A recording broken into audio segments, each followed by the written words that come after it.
اچھا، تو آج بات کرتے ہیں محمد اقبال کی، ایک ایسی شخصیت جن کی شاعری نے ایک طرف تو ہندوستان کو جوڑا تو دوسری طرف انہی کے نظریات سے تقسیم کی راہ بھی ہموار کی۔ آئیے اس عظیم مفکر کے اندر چھپے تضادات کو سمجھنے کی کوشش کرتے ہیں۔ یہ سوال بہت دلچسپ ہے کہ ایک ہی شخص جس نے سارے جہاں سے اچھا لکھا، وہ ہندوستانی قوم پرستی کی علامت کیسے بنا؟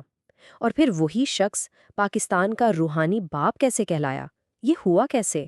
ذرا سوچیں، ایک ہی شخص ہے جو ایک طرف تو ہندوستان کی روح کو خراج تحسین پیش کرتا ہے اور پھر وہی ایک ایسی تحریک کی بنیاد بھی رکھتا ہے جو آگے چل کر اسی ملک کی تقسیم کا باعث بنتی ہے۔ یہی تو اقبال کا سب سے بڑا تضاد ہے۔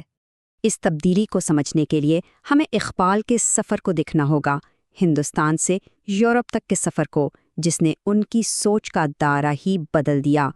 ان کی شروعات برطانوی ہندوستان سے ہوئی، سیالکوٹ میں پیدا ہوئے، لاہور میں تعلیم حاصل کی اور اسی دور میں انہوں نے ترانہ ہندی جیسی نظمیں بھی لکھیں۔ لیکن پھر وہ اعلیٰ تعلیم کے لیے یورپ چلے گئے، اور یہ سفر صرف ڈگریاں حاصل کرنے کے لیے نہیں تھا، بلکہ یہ ایک ایسا تجربہ ثابت ہوا جس نے ان کے نظریات کو ہمیشہ کے لیے بدل کر رکھ دیا۔ وہاں جا کر جب انہوں نے مغرب کی مادیت پرستی کو قریب سے دیکھا تو انہیں مشرق کی روحانیت کی قدر و قیمت کا احساس ہوا، اور بس اسی تجربے نے ان کے مشہور فلسفہ خودی کی بنیاد رکھی۔ تو یہیں سے اقبال کے فلسفے کا سب سے اہم اور مرکزی نقطہ سامنے آتا ہے، یعنی خودی کا تصور، خودی کی طاقت۔ اقبال کا ماننا تھا کہ ہر انسان کے اندر ایک زبردست پوشیدہ طاقت ہوتی ہے، اسی کو وہ خودی کہتے تھے۔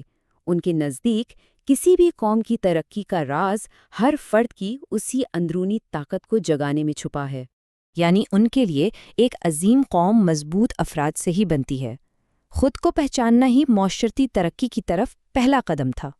اور پھر دیکھتے ہی دیکھتے ان کا یہ ذاتی فلسفہ ایک بہت بڑے اور متنازع سیاسی ویژن میں تبدیل ہو گیا۔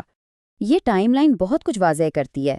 دیکھیں کہ کس طرح ان کا نظریاتی سفر ایک ہندوستانی قوم پرست سے شروع ہو کر ایک علیحدہ مسلم وطن کے سب سے بڑے وکیل تک پہنچا۔ یہ وہ تاریخی لمحہ تھا جب ان کے فلسفیانہ خیالات نے ایک ٹھوس سیاسی شکل اختیار کر لی۔ انہوں نے پہلی بار کھل کر ایک الگ ریاست کا تصور پیش کیا۔ انہوں نے محمد علی جناح جیسے بڑے سیاسی رہنماؤں کو بھی اس بات پر قائل کیا کہ مسلمانوں کی ثقافت اور سیاسی حقوق کے تحفظ کے لیے یہی واحد راستہ ہے۔ حالانکہ ان کا انتقال 1938 میں یعنی پاکستان بننے سے 9 سال پہلے ہی ہو گیا تھا، لیکن ان کا اثر آج بھی پوری دنیا میں محسوس کیا جاتا ہے۔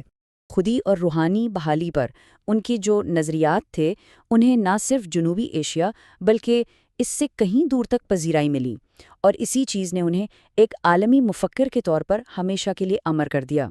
تو آخر میں سوال وہی رہتا ہے کہ اقبال کو اتحاد کا شاعر سمجھا جائے یا تقسیم کی علامت؟ شاید ان کی اصل میراث یہی ہے کہ وہ آج بھی ہمیں اس سوال پر سوچنے پر مجبور کرتے ہیں۔